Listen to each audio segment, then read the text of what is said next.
Welcome to Todd Wadena Electric Cooperative's monthly newsletter podcast for April 2026. This month's edition is a special one. It's our annual report. We're here to spark your interest, energize your day, and keep you current with everything happening across our cooperative community. From financial highlights to program updates to a look at the year behind us, we've got plenty to plug into.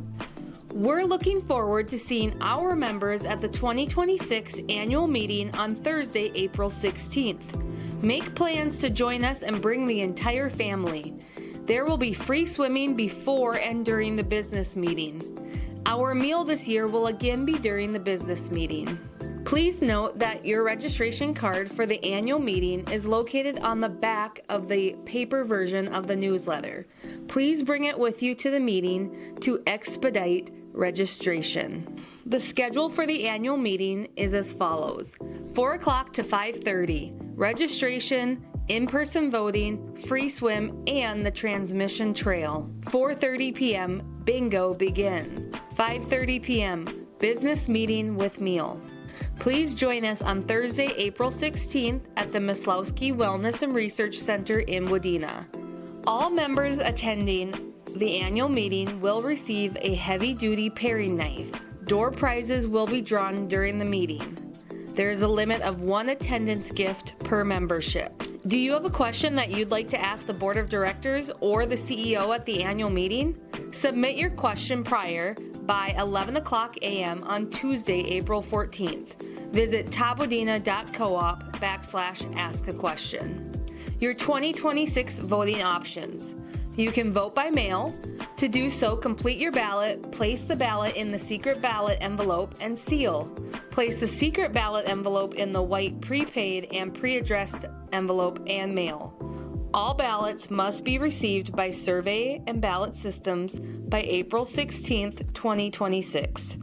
You can also vote online. Follow the instructions you received with the ballot in the mail on how you can vote online using Direct Vote. You do not need a SmartHub account in order to vote this way. Once you've authenticated through Direct Vote, follow the instructions to cast your vote. Or, if you are a registered user on SmartHub, you can access your online ballot by logging into SmartHub at toddwadena.smarthub.coop and click the Vote Now button or open the SmartHub app and vote there. Online voting must be completed by 8 o'clock a.m. on Thursday, April 16th, 2026. As always, you can vote in person at the annual meeting on Thursday, April 16th at the Maslowski Wellness and Research Center. Registration opens at 4 o'clock, with a business meeting called to order at 5:30. Voting in person at the annual meeting will be done with an iPad at registration. Now let's hear from your board chair, Miles Kushel. In this month's board chair column, Miles shares insights on Minnesota Electric Cooperative's 2026 legislative priorities, the key issues shaping reliability, affordability, and the future of energy policy in our state. He highlights the work cooperatives are doing together at the Capitol, the importance of practical, member-focused solutions, and how statewide advocacy supports the communities we serve. Let's dive into his message. The 2026 Minnesota legislative session runs February 17th through May 18th. With the state's biennial budget already passed in 2025, lawmakers are expected to focus primarily on policy issues and a capital investment bill that funds public infrastructure projects. This session also comes during an election year, with all 201 legislative seats and Minnesota's constitutional offices on the ballot in November. We attended the Minnesota Rural Electric Association annual meeting this year in March. We were able to meet with Representative Krista Knudsen, Representative Tom Murphy, Senator Paul Utke, Senator Tori Westrum, Senator Nate Wessenberg, and Representative Mike Weiner to discuss legislative priorities that will directly affect the cooperative and our members. Two priorities are at the forefront this year: lifting Minnesota's moratorium on nuclear energy and modernizing the state's net metering policy. We heard from both parties that Minnesota cannot meet its mandated carbon-free goal by 2040 without nuclear. The moratorium on new nuclear energy projects has placed Minnesota way behind the curve, restricting the state's ability to consider a reliable carbon-free energy source. As electricity demand grows and more renewable resources are added to the grid, advanced nuclear technologies such as small modular reactors could provide consistent around-the-clock power that stabilizes wind and solar. Removing the moratorium would not commit the state to building nuclear facilities, but would allow policymakers to explore nuclear energy as part of a balanced future energy mix. MREA is working with more than 60 partners through the Minnesota Nuclear Energy Alliance to reopen this discussion. Reforming Minnesota's net metering policy is another key priority. While net metering has helped encourage distributed generation, such as rooftop solar, the current structure shifts costs onto members who do not generate their own electricity. Electric cooperatives support renewable energy growth, but believe policies must treat all members fairly while supporting affordable electricity. Additional legislative priorities include supporting wildfire mitigation efforts, strengthening protections and awareness for utility workers, and continuing to advocate for policies that keep electricity reliable and affordable for cooperative members across Minnesota. Please join us for the Todd Wadena Electric Cooperative's annual meeting on April 16th to hear more about these priorities. Next up, the Transmission Trail. Join the fun and complete the circuit at this year's annual meeting. Start your annual meeting experience with our Transmission Trail, a fun, interactive passport-style activity that begins as soon as the doors open and registration starts at 4 p.m. Before bingo and the business meeting get underway, members are encouraged to explore the trail. Visit each of the 7 booths hosted by our board of directors, learn something new about your cooperative, and collect a stamp on your card. Complete all 7 stops, turn in your finished card, and you'll be entered in to win one of 6 energy credits. It's an easy, engaging way to discover more about your co-op and have a chance to win. Just like how Miles talked about what cooperatives are doing at the Capitol, you can help us. Join us in advocating for reliable, affordable energy for all Minnesotans by signing up for Voices for Cooperative Power, or VCP. This grassroots network helps make sure the needs of rural communities are represented in state and national policy decisions. Learn more and sign up by visiting voicesforcooperativepower.com/Minnesota.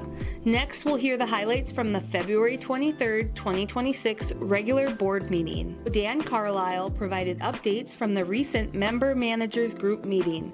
The regional transmission project is seeing large cost increases compared to the original estimate given back in April of 2022.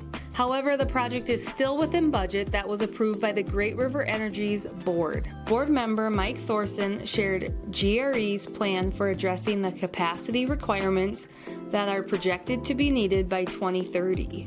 Lisa Graba-Meach, CFO, presented the January financials to the board.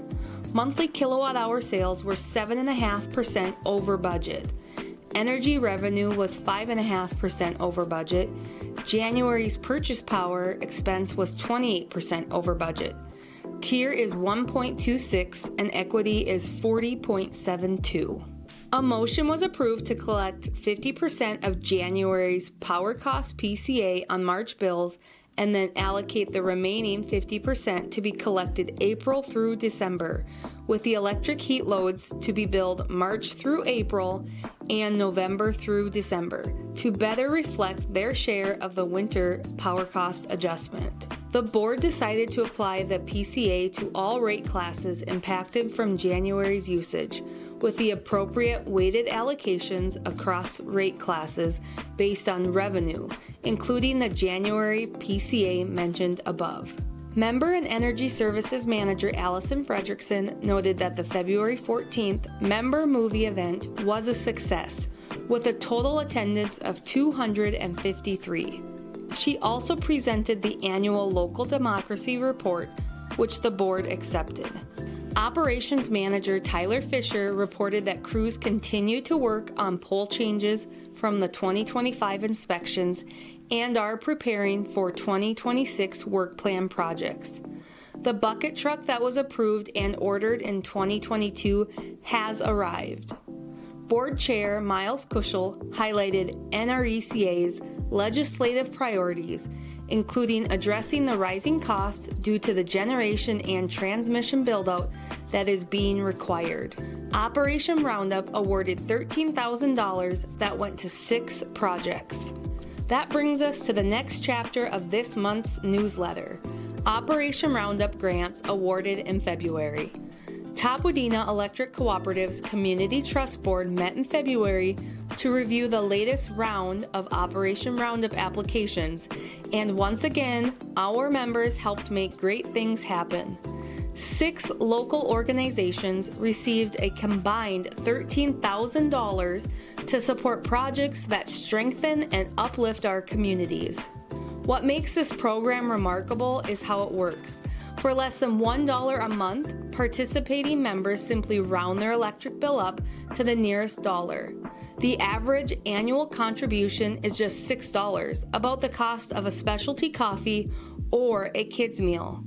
Yet when thousands of small acts of generosity come together, they create meaningful change for the groups doing good right here at home. The 6 organizations that received funding were Lakes and Prairie United Way for the Long Prairie Backpack Attack in the amount of $1,000. The Bertha Hewitt Sports Boosters for their batting cage project in the amount of $5,000.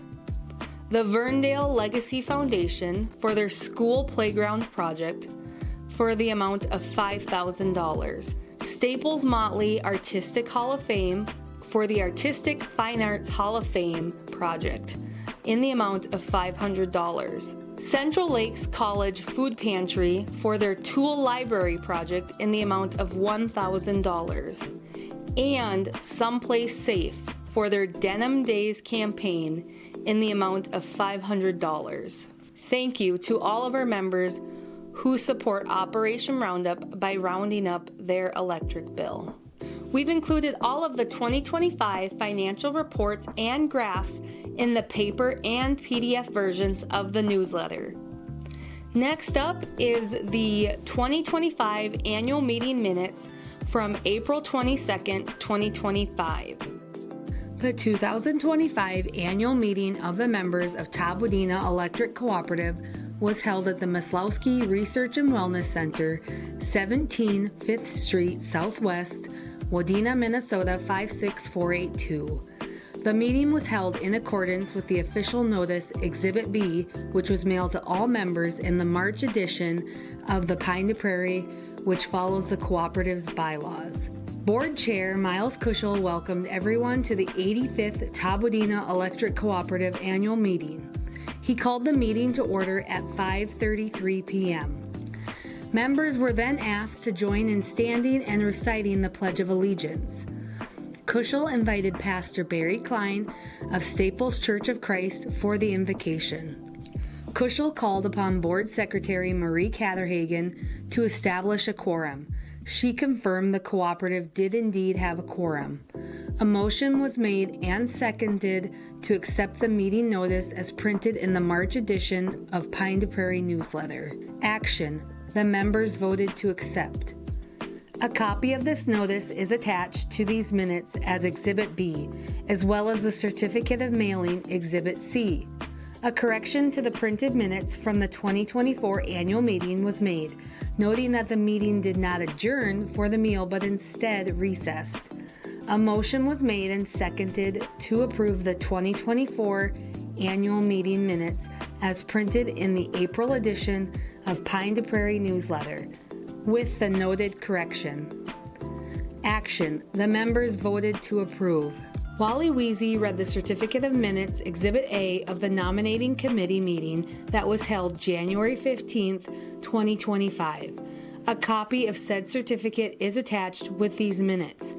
The certificate set forth the nominees for the 2 director positions for a 3-year term. The candidates selected were Alexander Roth, Eugene Roller, Marie Catherhagen, incumbent, Michael Thorson, incumbent, Rob Oyster, Stephen Peterson, and Kelly Frisbee, who later withdrew. Kushel called Dan Carlisle, CEO and General Counsel, to go over the election process. Surveying ballots oversaw the election process and securely tabulated the results of the election. The meeting recessed for dinner at 5:40 p.m. and resumed back into session at 6:04 p.m. Kushel introduced Callie Baxter, the Cooperative's Communication and Marketing Specialist, and Allison Fredrickson, the Member and Energy Services Manager, to give away door prizes. Kushel then introduced the Board of Directors, and the CEO, Dan Carlisle, introduced the special guests who were in attendance and recognized retired board members and employees. He also recognized those employees who reached milestone awards in 2024. Lisa Graba-Meach, 30 years, John Grenier, 25 years, Mary Williams, 20 years, and Heidi Smith, 10 years. Heidi Zimmerman, the 2024 Youth Tour recipient, was unable to be in attendance. She recorded a short video to share about her experience in Washington, D.C. with the membership. Kushel then announced the 2025 winner, Eva Hinson. As part of the Cooperative's continued effort in its commitment to community, Kushel invited the 2025 Youth Scholarship winners to the stage to be recognized and receive their award. They are Nicole Hess, Katie Leesberg, Chloe Leesberg, Leah Weaver, Georgia Washala, and Madison Wendell. Kushel gave the chairman's report focusing on load management programs and thanking the membership for their participation in these programs. Not only does it help the cooperative financially, it also provides flexibility and savings for members.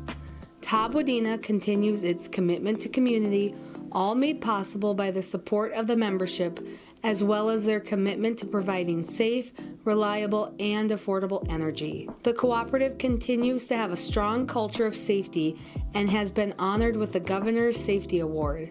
The board and management team spend many hours advocating on the members' behalf on legislative matters, both on a national and state level, as these are many of the driving factors that are affecting the electric industry. Carlisle gave the CEO report. He began his report with a financial overview of 2024. Operating revenue was $22.8 million, of which 66% of the cooperative's revenue is generated from the residential rate class. The cost of service in 2024 was $22 million, ending the year with net margins of $1.66 million. Todd Wadena returned $298,000 in capital credits. GRE returned $236,000 for a total retirement of $534,000. Equity ended the year at 40.91%. Carlisle then spoke of the operations department. There were 93 new services installed. They changed out over 200 poles and rebuilt 8 miles of line. True to cooperative way, the cooperative answered the call to assist in hurricane mutual aid. 2 linemen spent nearly 3 weeks in South Carolina and Florida assisting other cooperatives in getting their power back on. The cooperatives that received mutual aid did reimburse Todd Wadena for all expenses. The Member and Energy Services Department had another busy and successful year. Operation Roundup awarded $34,000 to local organizations. Over $100,000 was given back to the membership in rebates and collectively saved over 1.4 million kilowatt hours. As Kushel mentioned in his report, the load management programs continue to provide value to the cooperative and its members. By reducing load during the 18 dual fuel events and 25 water heating events this past year, it reduced strain on the grid, maintained reliability and efficiencies, and lessened the immediate need for additional power generation. Carlisle introduced the new department at the cooperative, Corporate Services, IT, and Cybersecurity, ensuring the IT infrastructure and proper cybersecurity protocols are in place to take a proactive approach to securing member information, protecting assets, and increasing overall safety for members and employees. Carlisle concluded the CEO report focusing on the multiple legislative topics that are affecting the electric industry. He shared clips from a legislative forum he attended that spoke on net metering mandates, the 2040 carbon-free bill, and nuclear-based power generation. Kushel addressed there was no old business to discuss and asked the membership for any new business. There was none. Kushel invited Wheezy back to the podium to read the results of the election. There was 1,389 ballots cast. The following were the results. Marie Catherhagen, 842 votes, and Michael Thorson, 693 votes, for term 2025 to 2028. Alexander Roth received 307 votes, Eugene Roller received 289 votes, Rob Oyster received 284 votes, and Stephen Peterson received 216 votes. Those candidates were thanked for running for the board. Baxter and Fredrickson were welcomed back to the front to give away the remaining prizes. Kushel opened the floor to the membership for questions. There were none. Before closing the meeting, Kushel thanked and recognized all of Todd Wadena Electric Cooperative employees, thanked Barbecue Smokehouse for providing the meal, and encouraged everyone to fill out the surveys using the QR codes on the tables. The meeting was adjourned at 6:59 p.m. Well, that wraps up this month's episode. From all of us at Todd Wadena Electric Cooperative, thank you for listening and for being a valued member of our cooperative family. We'll be back next month with more updates, stories, and ways we're working for you. But don't forget to join us on Thursday, April 16th at the Maslowski Research and Wellness Center in Wadena for the 2026 annual meeting. Hope to see you soon.